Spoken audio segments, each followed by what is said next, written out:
Alright, so today I'm going to try and make for lunch a gluten-free pizza. And let me just start by saying this is not my favorite pizza because my favorite pizza is the kind that I don't have to cook or bake and it arrives to my door already ready to eat. But being that gluten-free pizzas are hard to find and aren't usually truly gluten-free anyway because they're cooked in an environment filled with gluten, I'm going to show you how I make my gluten-free pizzas with the Bisquick. Now if you notice on the side of the Bisquick box there is a pizza crust recipe, but it's quite bland because I made it a few years ago, but since then I've started making it with my own modifications and that's what I'm going to show you today. Okay, so you want to go ahead and preheat your oven to 425 degrees and then start mixing your ingredients together.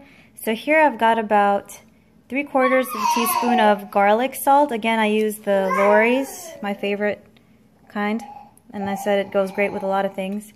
So go ahead and put that in there. And then the other thing I like to do is put about 2 tablespoons of Parmesan cheese, just a grated Parmesan cheese like that. Just go ahead and put some in there. About 2 tablespoons, well, yeah, about 2 tablespoons. Adds a nice aroma. The other thing I like to add is about half a teaspoon of basil. Just go ahead and I kind of sprinkle it in there. Also adds a nice little aroma to, this is dried basil, adds a nice aroma to the crust. So those are my dry ingredients, and then just go ahead and stir them up, mix them together.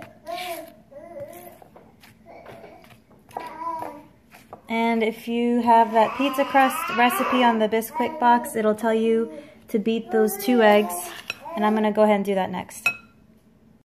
Alright, so I beat my 2 eggs here, and I've got half a cup of milk instead of water, which is what the recipe calls for, and then 1/3 cup of canola oil. I know it sounds like a lot of oil, and it probably kind of is, but what can you do, right? It is gluten-free.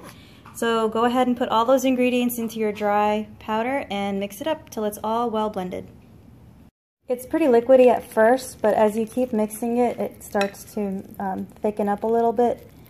I am doing this with one hand, so again, it's a little bit harder. I just go ahead and use my little rubber spatula to do everything for this pizza here. See how it's already starting to get thicker?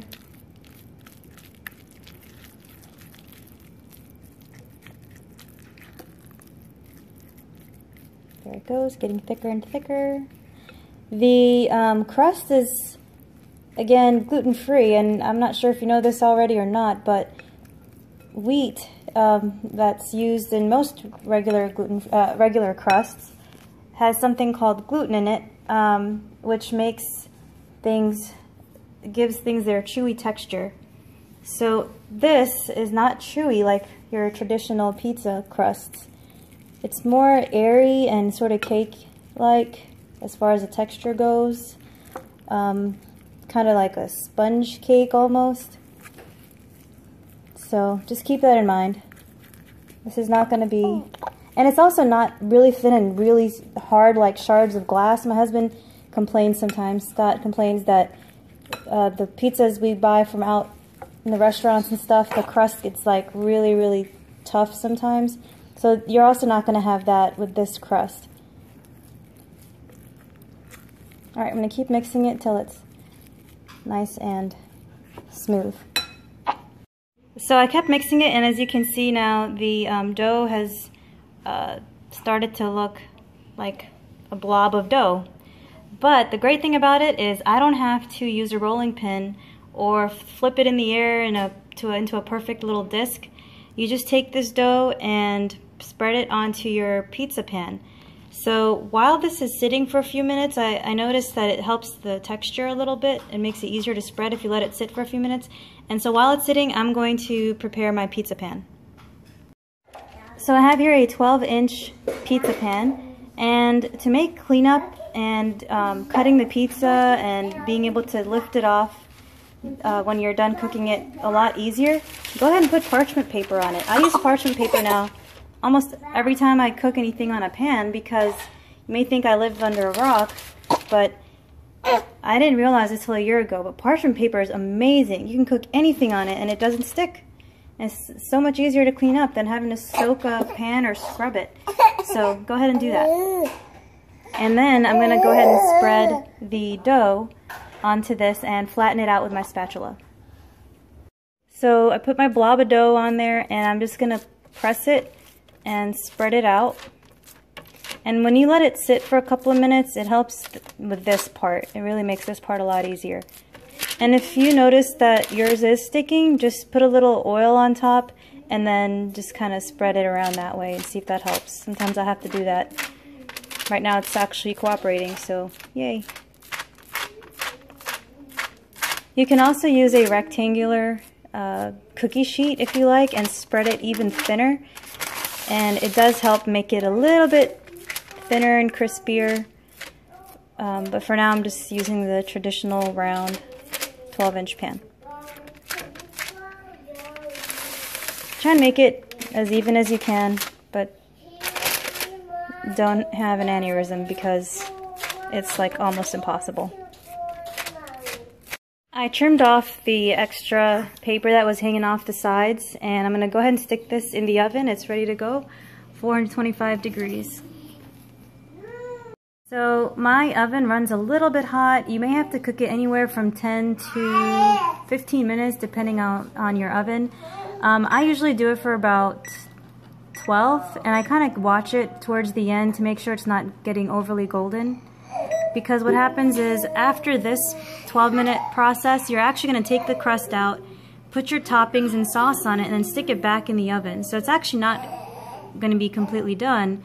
And you want to make sure it's not overdone for the final product. So 12 minutes or so, depending on your oven, and just kind of watch it. While the pizza is baking in the oven, the crust is baking in the oven, I wanted to go ahead and tell you what kind of sauces you can use and what cheese. I get the pizza blend. You can use whatever blend you like if you like to do just a certain kind. But this one includes, it looks like mozzarella, provolone, Parmesan, and Romano. And then if you like traditional style pizza, use your favorite sauce, but I actually really like to use the spaghetti sauce, the Parmesan and Romano. Or for something different, you can do 4-cheese Alfredo sauce, and that turns out really good too. I really enjoy that one. It's quite tasty. So don't be afraid to experiment with your favorite sauces.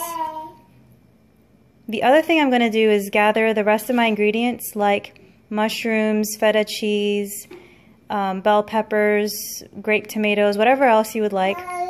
This is a good time to wash and prep those other ingredients. Jar of artichokes was really fighting back. So a trick if you can't get a jar open, I even try the little grippy things, is you stick a knife underneath it. Just be very super careful please, but you can try and stick a knife in the crack a little bit and it just popped.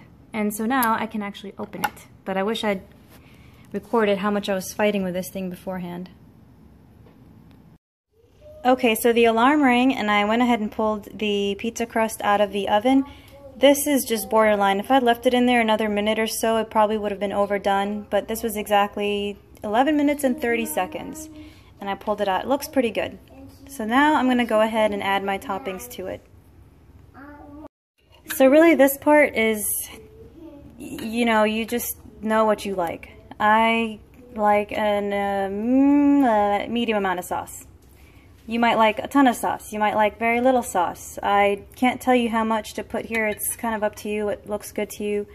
I don't really measure this part. I just kind of keep adding sauce till it looks like what I would like to eat. So the other thing about the gluten-free crust is it really absorbs the sauce. So it kind of gets a little dry. The sauce part, it dries up because it gets soaked up into the crust. So if you want to do a little bit extra, you can, just to be on the safe side if you do like it saucy. Otherwise it does tend to get kind of dry. So I've got 2/3 of a cup of cheese, that cheese blend I showed you earlier.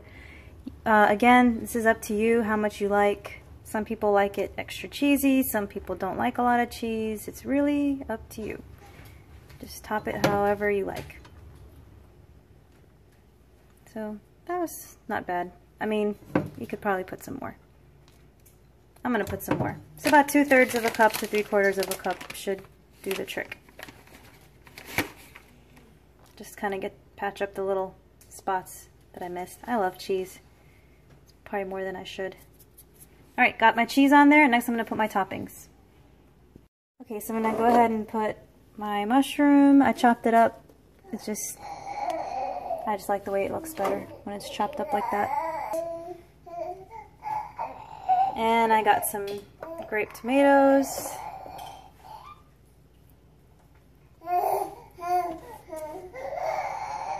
The other thing I'm missing today is spinach. I wish I had spinach. And if you do like spinach, actually go ahead and chop the leaves if you want. You can add a lot more spinach that way. Otherwise, you've got like 10 leaves on your pizza and it seems like all you're eating is spinach on your pizza. So yeah, if you chop the leaves, it'll just let you add more spinach to it. Next, again, my little shortcut of frozen ingredients. So it's about 3/4 cup of frozen bell peppers. Again, it's up to you, whatever you like. Throw that on there. I'll have to spread it out. See, it's, for some people this might be too much topping and not enough pizza. I don't know. It's up to you.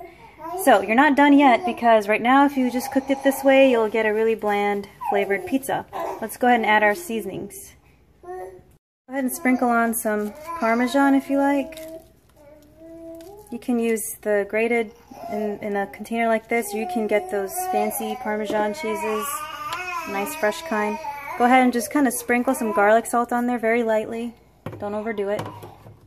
I also like to put some more basil on top. If you have fresh basil, tuck it underneath your other vegetables, otherwise it'll burn. Otherwise, dried basil, no problems. And then olive oil. Just drizzle a little bit over the top. I always have trouble with this part. I end up putting too much. Ah, there goes a lot. Oop, sorry. Oopsie. Whatever. It's all good. And now I think I should be ready to stick it in the oven. You want to say hi, Armand? Hi. Hi. Say hi. I'm making pizza. So I've got this ready to go, and I'm going to put it in there for another 10 to 12 minutes. Keep an eye on the crust while it's cooking. If it's starting to look brown, you may want to take it out or cover it with foil, which is kind of complicated, but keep an eye on it. About 12 minutes in the oven, again at 425 degrees. Might do the trick. You might want to look at the vegetables, see if they're looking nice and done, if the cheese is melted, that sort of thing. Fortunately, I didn't put any raw meats on here, so I'm not too worried about it if my vegetables are still a little bit crunchy. Man, that looks so good. Alright, let's stick it in there. I'm going to set my timer for about 12 minutes, and I'll keep an eye on it every now and then. Alright, so this is complete. As you can see, the vegetables aren't browned or anything. Something that you can do if you do like your vegetables kind of brown is just saute them in a pan and then stick them on the pizza. I'm going to go ahead and slice it up and serve it. So it is kind of a crunchy crust. And this is a Dollar Tree pizza slicer, believe it or not. Why spend $8 on a pizza slicer when I can do the same job for $1? I love the Dollar Tree.